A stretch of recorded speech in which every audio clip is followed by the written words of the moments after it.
여러분 반갑습니다. 저는 여러분과 같이 유공합 제어를 공부할 강철구 교수입니다. 이번 시간에는 유공합 제어의 개요에 대해서 말씀을 드리도록 하겠습니다. 먼저 유공합의 정의와 역사 장단점을 살펴보고 그 다음에 에너지와 동력, 유압류의 기능과 종류, 점도 지수 이런 순서로 살펴보도록 하겠습니다. 그럼 먼저 유공합 플루이드 파워라는 것이 무엇이냐 하는 겁니다. 이것은 압축 유체의 생성, 제어, 전송을 다루는 기술이다 이렇게 볼 수가 있고, 유공합은 유압 시스템과 공합 시스템으로 나누어서 생각해 볼 수 있습니다. 유압 시스템은 하이드롤릭 시스템이라고 하고 공합 시스템은 뉴매틱 시스템이라고 하는데, 작동 매체로 유압류를 쓰느냐 또는 공기를 쓰느냐 그런 차이가 있습니다. 유공합의 역사를 잠깐 살펴보고 얘기를 진행하도록 하겠습니다. 우리 조선 중기 1650년대에 프랑스 과학자 파스칼이 파스칼 슬로우라는 것을 제안을 하는데, 밀폐된 용기 내에서 유체의 압력은 줄어들지 않고 그대로 전달된다 하는 이 원리가 유공합 시스템에 적용되고 있습니다. 1750년경에 베르누이 이퀘이션, 에너지 보존 법칙인데 이것을 제안을 합니다. 그리고 알다시피 1850년대에 영국에서 산업혁명이 일어나고, 그리고 1870년에 크레인, 프레스 윈치, 하이드롤릭 잭, 전단기, 리베기 등에서 압축 유체로서 물을 사용한 그러한 유압 시스템이 사용이 되었었는데 누설 문제가 있었습니다. 이것을 1차 대전 이전인 1906년에 미국의 전함 USS 버지니아호에서 함포 제어 시스템을 유압 시스템으로 구현한 것이 말하자면 최초의 유압류를 사용한 유압 시스템이라고 얘기할 수 있겠습니다. 그리고 1차 대전 이후인 1926년 미국에서 펌프 컨트롤러 액추에이터로 구성된 패키지화된 유압 시스템을 개발해서 오늘날에 이르고 있습니다. 2차 대전 이후에는 항공 및 우주 분야에 많은 발전이 있었고, 그래서 항공기 랜딩기어, 항공 제어 장치, 우주 왕복선, 자동차, 트랙터, 미사일, 공작기계 등에서 사용이 되고 있습니다. 유공합 시스템의 장단점을 잠깐 살펴보겠습니다. 유압 시스템의 장점은 뭐니 해도 큰 동력을 발생한다. 다시 말해서 큰 힘을 발생시킬 수 있다 하는 겁니다. 그래서 큰 힘이 필요한 건설 장비나 농업기계 제조, 항공기 제조, 이런 데서 항공기 제어 이런 데서 사용이 됩니다. 그리고 기계적 동력 전달보다 모양 등의 제약 없이 동력 전달이 가능한 장점이 있습니다. 그 제어의 용이성과 정확도 0.0001인치의 허용 오차를 달성해서 항공기 랜딩 기어 같은 데서 사용이 됩니다. 그 다음에 힘의 큰 증폭이 가능합니다. 그래서 1mN의 힘을 수백 톤으로 증폭합니다. 할 수가 있습니다. 말하자면 1억 배 이상의 힘 증폭이 가능하겠습니다. 그리고 일정한 힘 또는 토크 전달이 가능을 하고, 그리고 기계 시스템이나 전기 시스템에 비해서 부품의 수가 적어 단순하고 따라서 소형화가 가능하다, 유지 보수가 비교적 간편하다 이런 장점이 있겠습니다. 단점으로는 유압류를 쓰기 때문에 누설로 인해서 주변이 지저분해지고, 또 유압 발생 장치에서 소음이 발생하고, 유압류는 공해를 유발하는 그런 문제가 있습니다. 그리고 유압류의 점성으로 인해서 마찰 손실이 있어서 동력 손실이 발생한다는 것이고, 그 전기 시스템에 비해서 유압 발생 장치가 있어야 되는 그런 불편함이 있습니다. 공합 시스템의 장점은 압축성이 있어서 그 충격 흡수 기능이 있어서 좋습니다. 기계적인 동력 전달보다 모양 등의 제약 없이 동력 전달이 가능하다. 이것은 유압 시스템과 같은 장점이 되겠습니다. 그리고 기계 시스템, 전기 시스템에 비해서 부품의 수가 적어서 단순하고 작동 매체로서 공기를 쓰기 때문에 유압 시스템에 비해서 깨끗함을 유지할 수가 있어서 식품 산업이나 가전제품 같은 곳에 많이 활용이 됩니다. 이 단점으로는 그 공기의 압축성 때문에 정밀 제어가 어렵다 하는 것이고, 그 다음에 그 압축성 때문에 고압 공기의 폭발 가능성이 있어서 위험하다 하는 겁니다. 전기 시스템에 비해서 여기서도 공압 발생 장치, 공기 압축기가 필요한 불편함이 있습니다. 그 유압 시스템 예로는 이 보다시피 우리 제조 현장에서는 이런 그 유압 프레스라든지 건설 현장의 굴삭기, 또 전투기 같은 이런 항공기 제어 이런 데서 사용을 하는데, 이런 그 응용에서는 다 큰 힘이 필요한 곳입니다. 그리고 공압 시스템은 이러한 그 식품 산업, 생수 제조라든지 또 자동화 라인이라든지 버스 같은 데서 그 에어스프링 이런 데서 사용이 되고 있습니다. 다음에는 이 에너지와 동력에 대해서 살펴보겠는데, 이 에너지와 일이라는 것은 같은 겁니다. 그래서 일은 잘 아시다시피 힘 곱하기 그 힘 방향으로 움직이는 거리가 되겠습니다. 토크로 말하자면 토크 곱하기 각변이 하면 일이 되겠는데, 그 일과 에너지는 같은 단위를 가지고 있습니다. 그래서 그 SI 단위로서는 줄이 있고, 줄은 뉴턴 미터입니다. 또 영미 단위로서는 피트 파운드가 있고, 그 다음에 칼로리, BTU, 브리티시 서멀 유닛이라는 BTU가 있고, 그 다음에 우리 전기에서 쓰는 킬로와트 아워 이런 것들이 있습니다. 이 중에서 가장 큰 단위가 1킬로와트 아워입니다. 그리고 가장 작은 것이 줄 단위가 되겠습니다. 그 다음에 동력이라는 개념이 있는데 아주 중요합니다. 우리 공학에서. 동력은 단위 시간당 할 수 있는 하는 일이 되겠는데, 그 W를 T에 대해서 미분해 주면 되겠습니다. 그래서 F가 상순하게 했을 경우에 여기 R을 미분해서 속도 V가 되겠습니다. 그래서 FV. 힘 곱하기 속도 하면 그것이 동력이 되겠고, 이게 선형운동에서의 동력이 되겠습니다. 회전운동에서의 동력은 토크 곱하기 오메가가 되겠습니다. 그리고 유압 시스템 같으면 압력 곱하기 유량이 되겠습니다. PQ가 되겠고, 그 다음에 전기 시스템에는 전압 곱하기 전류가 되겠습니다. 만약에 효율이 100%라면 이 값들은 다 동일할 텐데, 실제 시스템에서는 효율이 100%가 안 되는 거죠. 이 동력의 SI 유닛은 와트입니다. 제임스 와트의 이름을 따서 와트를 쓰고, 와트는 줄 파 세커에 해당됩니다. 그리고 또 많이 쓰는 것이 호스파워입니다. 말 한 마리가 끄는 일의 능력. 1호스파워는 대략 746와트가 되겠습니다. 그 다음에 또 우리가 유량을 많이 쓰는데, 유량의 단위는 메타 삼성 퍼 세컨드, 이 단위가 너무 크기 때문에 리터 퍼 미닛을 쓰고, 또 영미 쪽에서는 피트 삼성 퍼 세컨을 쓰는데, 여기서도 단위가 크기 때문에 갤런 퍼 미닛이라는 단위를 씁니다. 참고로 우리 SI 유닛에서는 초를 S로 표시하는데, 영미 단위에서는 초를 세크로 표시한다는 거 유념하십시오. 그 동력 변환 관점에서 유압 시스템을 보면, 이제 전기 모터로 유압 펌프를 구동을 해서 유압 펌프에서 나오는 고압의 유압유를 이용을 해서 유압 밸브를 거쳐서 유압 작동기로 일을 하는 거죠. 그래서 이 부분이 이제 유압 시스템이 되겠고, 유압 시스템은 열 에너지나 소음 방출을 함으로 해서 에너지 손실이 있겠습니다.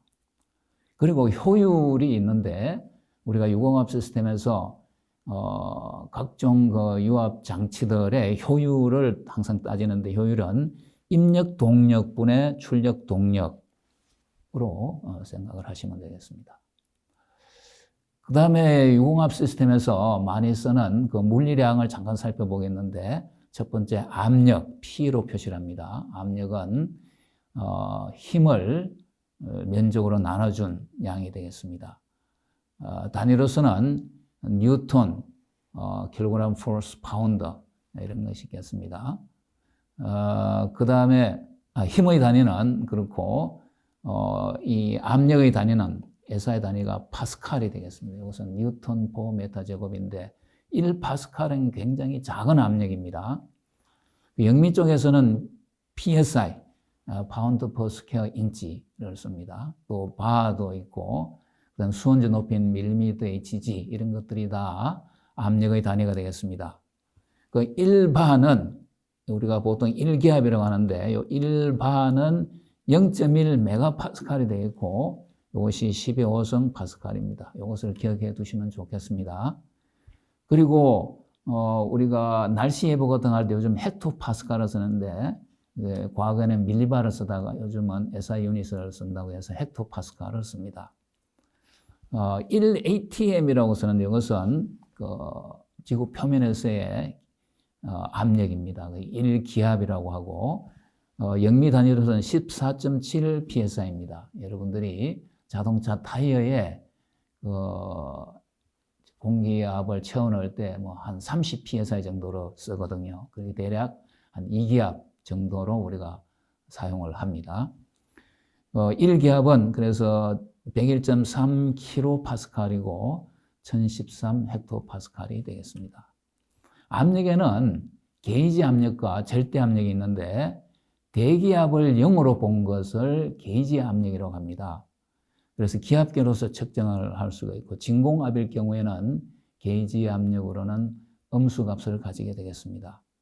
반면에 절대 압력은 항상 양수인데 게이지 압력에다가 대기압을 더한 것이 되겠습니다. 그 다음 우리가 많이 쓰는 물리량이 유량인데 flow rate, Q로 표시를 합니다. 보통 최적 유량을 많이 쓰는데 메타 3성 per second 이게 너무 크기 때문에 리터 per minute 뭐 이런 걸 쓴다. 조금 전에 말씀을 드렸습니다. 다음에는 이제 유압류의 기능과 종류에 대해서 살펴보겠습니다. 유압류는 하이드롤릭 워킹 플루이드 해서 유압 작동류라고도 하고 또 그냥 하이드롤릭 플루이드라고도 합니다. 유압류의 기능은 첫 번째가 동력 전달이 되겠죠. 동력 전달을 잘하기 위해서는 비압 죽성이 좋습니다. 그 다음에 윤활 작용, 유압 펌프나 유압 밸브, 유압 작동기 등에서 이 마모를 방정해서는 윤활을 해야 되는데 유압류 자체가 그런 윤활 작용을 합니다. 그 다음에 적절한 점도가 있어야지 밀봉이 돼서 누설이 방지가 됩니다. 그 다음에는 마찰에 의해서 열이 발생하는데 열 전달하는 그런 역할도 합니다.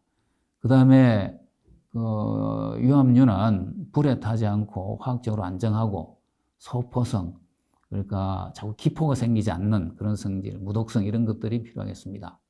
이런 유압류에 대한 기준은 NC, 이게 미국의 공업 규격입니다. 우리가 KS 하듯이 American National Standard Institute에서 미국 공업 규격입니다. 또 ASTM, 미국의 재료시험학회인데 American Society for Testing and Materials에서 아주 큰 학술 단체입니다. 이런 데서 유압류에 대한 기준을 제정을 하고 있습니다. 그 유압류의 종류로는 크게 석유계 오일, 그 다음에 합성 오일, 유화계 오일, 물글리콜 이렇게 볼 수가 있는데 이 피트롤리움 베이스드 오일이 가장 저렴하고 많이 사용되는, 보편적으로 사용되는 유압류가 되겠습니다. 근데 이것의 문제점은 플레머블, 불에 탄다는 겁니다. 그래서 이게 합성 오일을 이제 두 번째로 많이 쓰는데 이것은 고온에서도 이제 불에 타지 않는 이런 성질을 가지고 우리가 인위적으로 합성을 한 겁니다. 피트롤리움 베이스드라는 것은 우리가 원유를 정제를 하면 제일 위에 나오는 것이 휘발유고, 그 다음에 등유, 중유 쭉 하고 제일 마지막에 나오는 것이 아스팔트인데 그 중간 단계에 나오는 것이 이제 이러한 윤활유가 되겠습니다. 그 다음에 에멀션 오일이라고 있는데 이것은 35%의 물과 대략 65%의 오일을 섞어서 만든 건데 이제 파이어 레지스턴스, 불에 타지 않는 장점이 있습니다. 워터 글리콜이라고 해서 요거는 이제 40%의 워러클리콜과 60%의 첨가제로서 만들었는데 여러 가지 좋은 성질들을 가지고 있습니다. 다음에는 이제 최적탄성 계수라는 개념이 있습니다. 이 벌크 모듈러스인데 우리가 스프링 상사와 같은 거라고 보시면 되겠습니다. 그래서 이것은 비압축성의 척도인데 여기 베타라고 표시하고 부피 변화율에 대해서 압력 변화가 어떻게 되느냐 하는 겁니다. 그래서 보통의 유압류의 경우에는 여기에 마이너스가 붙은 이유는 압력을 주면 부피가 줄어들기 때문에 이게 베타를 플러스를 만들기 위해서 마이너스가 들어간 겁니다. 그래서 하이드롤릭 오일의 경우에 대략적으로 최적 탄성 계수는 1.72 곱하기 12육성 킬로파스칼 정도 됩니다. 유압류는 우리 자동차에서 엔진 오일을 정기적으로 교체하듯이 정기적으로 교체해 줘야 되고 교체 시기는 점도나 산도 이런 거를 보고 교체를 하게 되겠습니다. 이게 점도입니다. 이 유압 시스템에서 유압류는 적당한 점도를 가져야 되는데 점도가 너무 크면 유동 저항이 커져서 동력 소모가 크게 되고 또 온도가 많이 올라가게 됩니다. 반면에 점도가 너무 작게 되면 이제 누설이 증가되고 또 유막 파손으로 인해서 마모가 증가합니다. 그래서 적절한 점도가 필요한 거죠. 그럼 이 점도를 어떻게 우리가 정령할 거냐? 물리적으로는 가장 기본적으로 절대 점도라고 있습니다. 다른 말로 점성 계수라고 하는데 영어로는 absolute viscosity 또는 coefficient of viscosity 이렇게 해서 뮤로 표시를 하는데 이것은 이러한 유막 위에 이러한 그 플레이트를 올려서 이 힘 F로 밀면 속도가 발생할 텐데 이때 이 무빙 플레이트 아래쪽에 단위 면적당 작용하는 힘 그것이 응력입니다. 그걸 타우라고 했을 때 타우는 이 스테이셔너리 플레이트에서 무빙 플레이트까지의 속도 변화율 요거에 비례해서 타우가 응력이 발생한다는 겁니다. 이때 이제 비례계수를 뮤라고 하고 이것을 절대 점도 또는 점성 계수라고 합니다. 이것의 단위는 포아스라는 단위를 쓰는데 이것은 과거에 우리가 요즘은 MKS 단위를 SI 단위의 기본으로 쓰는데 미터 킬로그램 세커 과거에 CGS 센티미터 그램 세커를 기본 단위로 쓰던 때가 있었습니다. 이때에 그 관습으로 해서 다인 세커 제곱 센티미터로 해서 이것을 포아즈라고 합니다. 그런데 이 1포아즈는 너무 큰 절대 점도이기 때문에 보통 센치 포아즈 0.01 포아즈가 1cm 포아즈가 되겠습니다. 그리고 SI 유닛으로는 뉴턴 세커 퍼 메타 제곱이 되겠고 영미 단위로는 파운드 세커 퍼 피트 제곱이 되겠습니다. 그 다음에 두 번째 동점도라는 개념이 있는데 이거는 kinetic viscosity라고 하고 뉴라고 씁니다. 이것은 뮤를 밀도로 나눠준 것이 되겠습니다.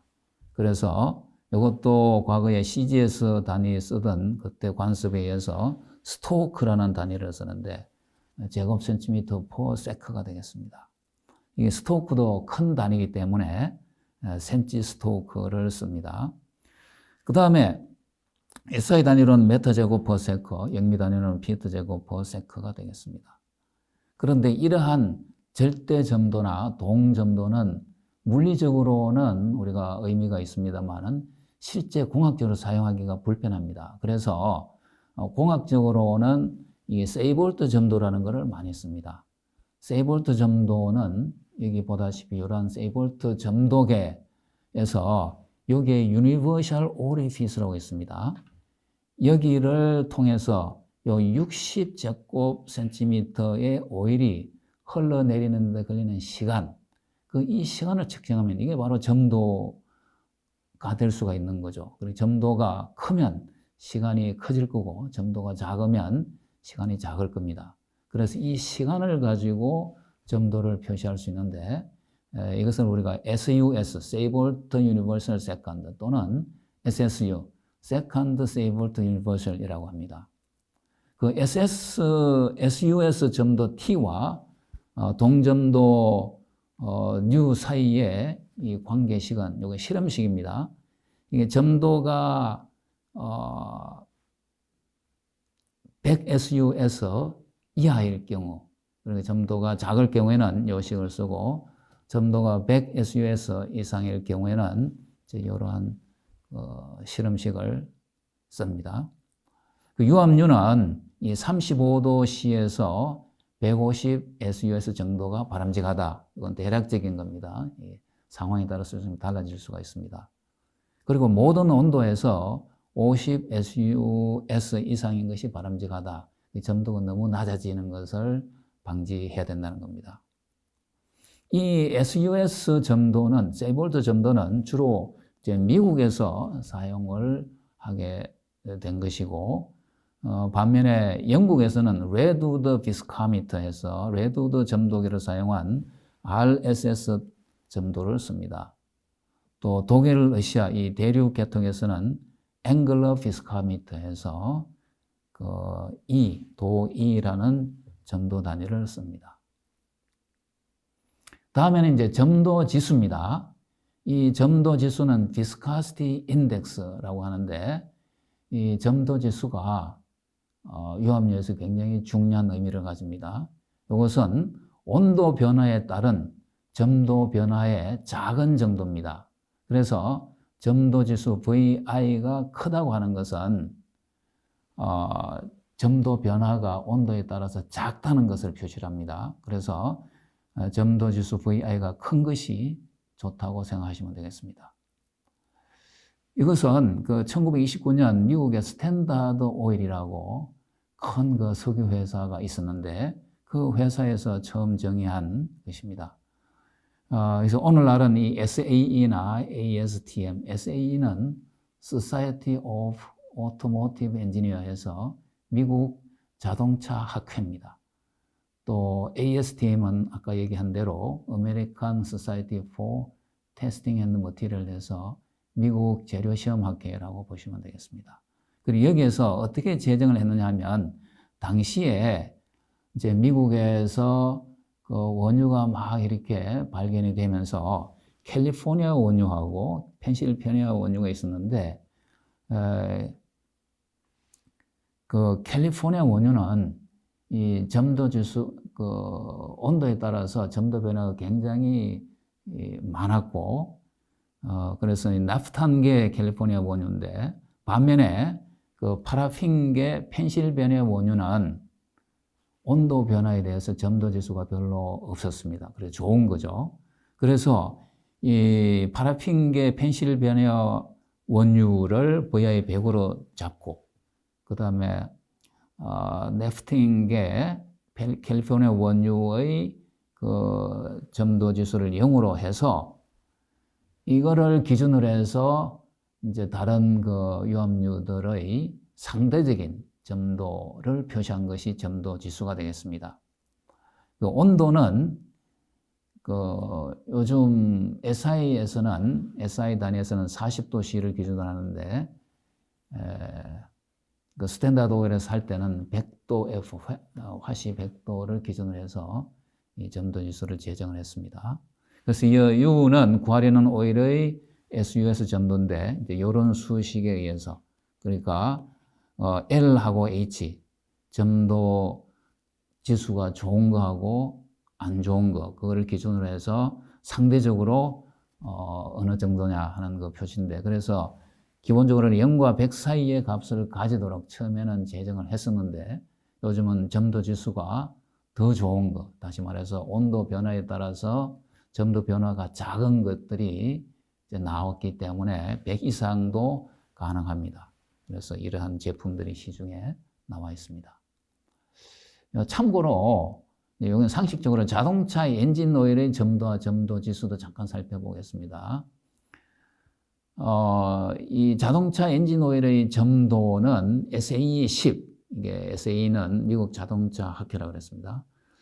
SAE10 또는 SAE40 이렇게 표시하는데, 숫자가 클수록 점도가 커집니다. 그래서 예를 들어서 겨울철에는 SAE10을 쓰고 여름철에는 SAE40을 써야 됩니다. 왜냐하면 온도가 올라가면 점도가 작아지기 때문에 점도가 더 큰 이런 걸 써야 된다는 겁니다. 근데 여기에서 SAE10W40 이렇게 표시되는 게 있습니다. 이게 바로 우리가 유압 시스템에서 얘기하는 VI하고 같은 것이 되겠습니다. 왜냐하면 여기서 의미는 겨울철에 윈터에 SAE10인 오일과 여름철에 40인 그런 거다. 그래서 여기 그래프를 잠깐 보면 이제 여름철에서는 SAE40하고 겨울철에서는 SAE10인데 여기서 VI improve라는 것을 그 점도 지수를 좋게 하는 그런 첨가제를 넣으면 이렇게 만들 수가 있다는 거죠. 이렇게.